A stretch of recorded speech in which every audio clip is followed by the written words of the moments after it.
Donc pour Nayo, ce n'était pas une coïncidence. Non, ce n'était pas une coïncidence. Non, c'était un plan politique. Ils sont en train d'exécuter un plan politique. Non, le partage des gâteaux était déjà fait. Maintenant, il faut exécuter le plan pour que chacun puisse véritablement recevoir son butin. Très bien. Et Héritier Ginkendo? Merci beaucoup. J'ai suivi l'activiste, tout ce qu'il a relevé comme argument. Mais tout ce que moi je pouvais dire, ces analyses sont contraires par rapport à la vision de ce qui a été fait. Julien Zamanga, il a bien fait son travail, puisqu'il exécutait tout ce qui était vraiment digne par rapport à la bonne gestion de la DGRKC. Mais s'il avérait que Julien Zamanga a démissionné, c'était par rapport aux affinités, c'est-à-dire l'entourage n'était plus favorable. Raison pour laquelle il a jugé bon, tant mieux laisser, puisque la manière dont on activait les choses n'était pas cohérent par rapport à la gestion telle qu'il faisait les choses. Puisque si ça ne dépendait que de la représentation, il pouvait venir, puisqu'il avait tous les arguments possibles de se présenter et dire de tout haut ce qu'il est en train de faire comme travail, puisqu'il était dans les bons. Donc, tout ce qu'on a souligné, et concernant sa mégestion, il n'y a même pas de problème de la mégestion, mais c'est quelqu'un qui était compétent, mais poussé par les gens, les égoïstes, qui veulent à tout prix qu'il laisse la chaise. Mais du moins, dans ses approbations, il voulait bien tenir. Il voulait bien tenir, et comme l'ami vient de le dire, vient de le souligner, donc c'était déjà dans ses convictions d'abandonner. Mais c'était une coïncidence. Vu aussi, il y avait déjà un plan qui a été déjà réalisé. On devait accomplir. Parce que vraiment, déjà que c'est du côté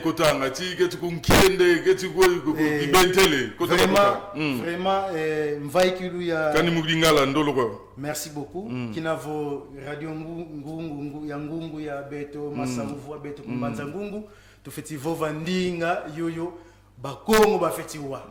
Donc mpangi directeur Julien yani wabaki dimbebe musisa kiti kaikele kongatu interpellation bansadidi ngatu plaka beaucoup le so qui a présenté ces arguments les cas sidikiti non.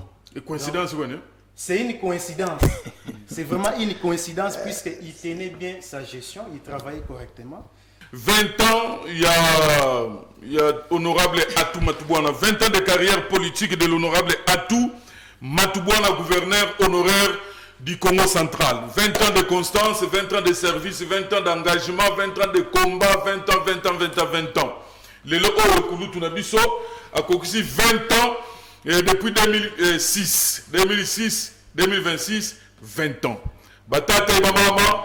Baouvo nkinju feti katuka kungungu ye konkaka nkinju wazola yantika mais kawamana ko kawayantika peko, c'est-à-dire que marche de bangaba na activité na marche de santé mais toi oui niveau et umosi wa wafwa mama Jackie pe à son âme et nkentwa mbuta Jacques Ngunda nde ba kataki ba activité wana to éviter ba continuer ngoto ba continuer ngoli susute problème na biso Atou Matoubouana depuis 2006. Azalaki député provincial, quand l'Assemblée provinciale a voté comme rapporteur adjoint de l'Assemblée provinciale, a commis vice-gouverneur avec Mbouta Jacques Mbadou.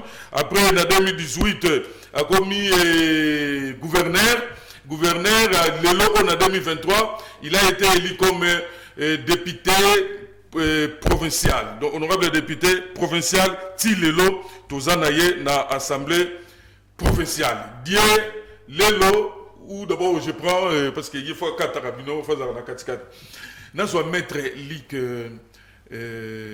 Makaba, 20 ans de carrière politique de l'honorable Atou Matoubouana. Est-ce que vous bien bien? Que représente Atou Matoubouana pour vous dans cette province en général et puis la circonscription de Mbandangou en particulier? Merci. Honorable Atou Matoubouana déjà. Azan notable à Congo central, c'est vraiment une grande figure dans la province Nabiso à Congo central. Donc aza mutu moko boyo asali pe mosala na ye, il faut te respecter. Et baloba qu'il faut respecter les gars qui ont vécu. Vraiment nous le devons de respect parce que asali pe mosala na ye 20 ans c'est pas peu de choses hein. 20 ans c'est pas peu de choses. Il y a tension, il y a tension, tout ça mais il a tenu bon jusqu'à ce que tout le monde a combattu le lot. Puis a célébré 20 ans de carrière na ye donc ça qui facilité. Facilité. Donc, il faut te respecter, te garder. Tant il peut être un modèle politique, au niveau politique dans le Congo central, surtout les grands politiciens, les politiciens du Congo central, est-ce que son nom peut être figuré dans la liste de tous ces politiciens-là du Congo central? Je 20 ans, c'est bien bon. Pour la biso, si on a lié, 20 ans ou à Sali, c'est bien 20 ans. Mais il peut être un modèle. Dans 20 ans, non. Tozuinini et pas à tout matubwana. Après Sinini dans la province. Bon, je pense que être un modèle pour certains, oui. Pour certains. Oui, pour certains, oui. Puisque vous êtes là, est-ce que pour vous, il peut être un modèle pour vous? Bon, puisque je ne pense pas. J'ai bien dit, pour certains, oui, pour d'autres, non.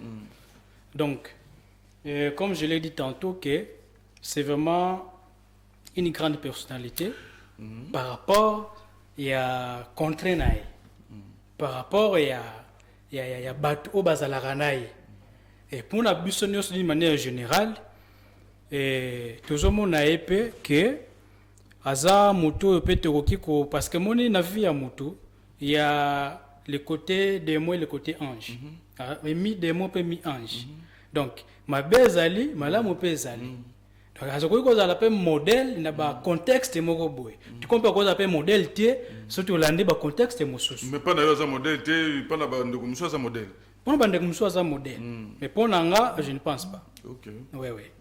Je ne pense pas. Qu'est-ce que vous gardez de lui comme un bon souvenir par rapport à 20 ans? Tangela Bishota réalisation Moko. Il y a Atuma Tubouana.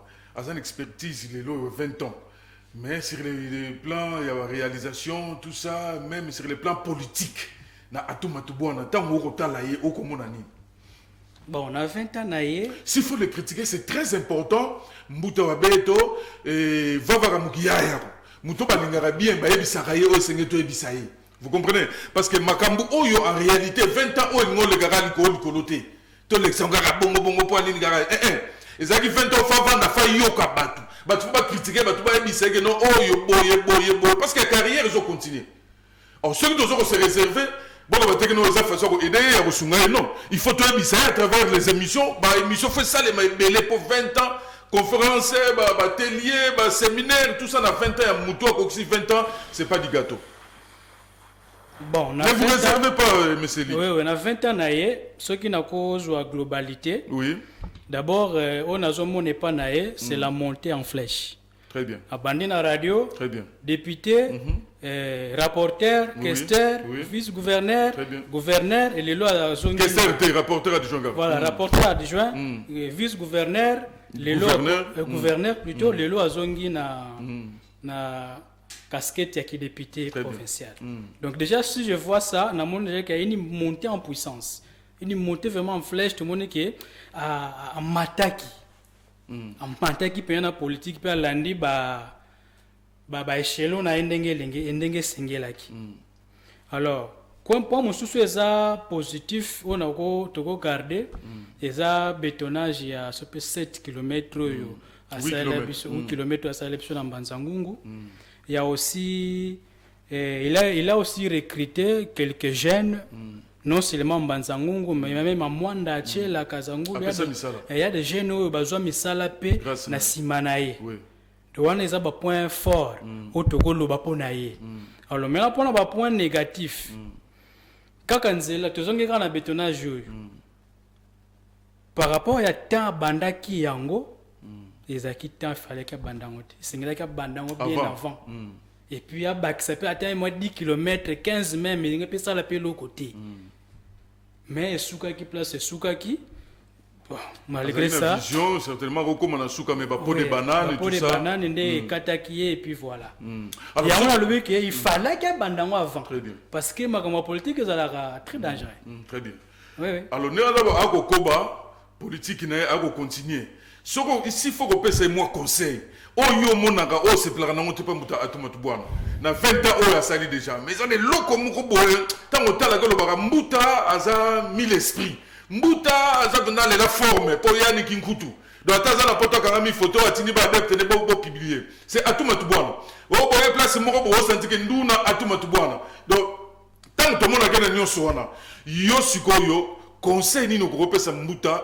Mais le comment on a dit non, n'a qui fallait pas.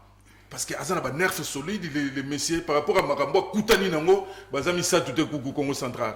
Un petit conseil pour avant la Komawana, j'aimerais compléter mon deux points par rapport à point faible nae. Oui. La faible nae, il n'a pas pu rassembler bateau tour nae Tangwazalaki. Très bien. Tangwazaki gouverneur. Tangwazaki gouverneur. Batou c'est-à-dire batongo bazana obazaki makasi bazaki fort bako aider. Voilà, OK kokaki penza ko rassembler bangoti. Et aussi poto bae zaki na radio mo bando sala. Oui. Radio wana émetteur kufa katango nyonso. Très bien. Mais même pas un micro ya tikala ko somba kunati. Tu bi peka abotami na quartier ya nene Christ-Roi. Très bien. Bato Christ-Roi bazatane loko moko to bakotala pena ke no miroir penza ki totala mutuna biso wakoli pena mabele la biswa bon na mbadongo salele ngo à part bon habité bon à part peut-être na soyo na matadi bisika no vanda mais à kungungu on dirait ça lisika mokote ko sala netini ça dit ngo zolo ba mo loko mo lembo moko boye akechonga na bangala to achongo kaka na nsona nkulu donc ndenga salite na ta on a lobela elembo moni esika yo koli tout monde a net baba badoyen na biso bakisombe c'est juste que na mboka na emo bor mo boezali très bien est-ce que par rapport à la place à koleli na qualité o yazalaki nango donc bazana loko bako kanisa pona été mais lo kanisa pona été mais bisi comme tout le monde na banda ko tongi passer par là mais côté na ye même que bétonnage il fallait que côté tikuna et bi matina loma mais ça voilà donc autre quoi retenir à rassembler bateau makasi te bako aider ti lelo avant de même ne bonga na et puis loro mususu autour loba na quartier a salé loro vraiment malunga te et puis en tout cas radon te mokani kani kizeko bo kani papier hygiénique quoi papier mouchoir ba kusini na kiufuta ba journaliste tango moi toka na topé micro ata exacté alors to yasuka pona oyo nini oyo tunionga wana keno soki na kopesa ye par rapport au conseil ni bon mbuta na biso ni na lobaki on a ebandeli c'est un grand leader mais apparemment moko apparemment neti ayebaka ngo penzati comment ça koyeba ngo penzati na sens que c'est un grand leader c'est un grand esprit mais moko na monaka on dirait mo ba futilité pe kota moto moni un leader d'abord faut avoir un grand cœur rose à la conflictualité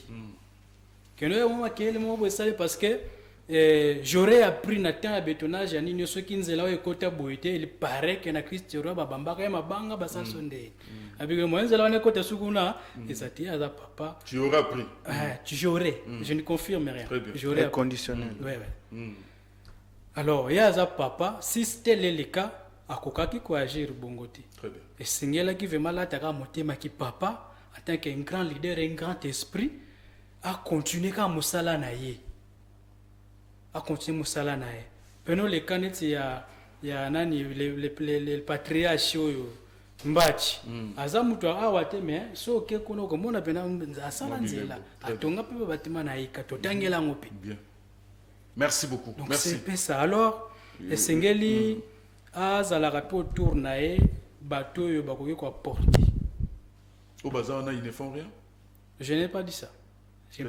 Déjà au départ de Joe Lobagi que non à rassembler bateau bazar makase bako sungaye et tant au lobby que non il faut c'est ça bateau c'est bateau bako bazara parce que les autres monde mingi mo bateau ba tiaka makilile mais au moins bazo aider mon konzité na yepte so ezako banga toni mais bazo aider pena mon konzité pour avancer bon so ekaka avanter yo ayembi tout ça après que parce que bilo on a ba politicien bango balinga bongo il faut que moi quitte ta personnalité moi ba jalelo faut bazala position na bimisi comme on a beti forme besoin photo bo chama kelele non bilo ko na pesa la important bon? ezaka important na mokonzi mais ça te ke opo comme priorité na temps ope ezaki totisha pena makambo na sérieux eza pena temps wana temps ope ezaki no bato bayemba basepelisanga eza pe temps.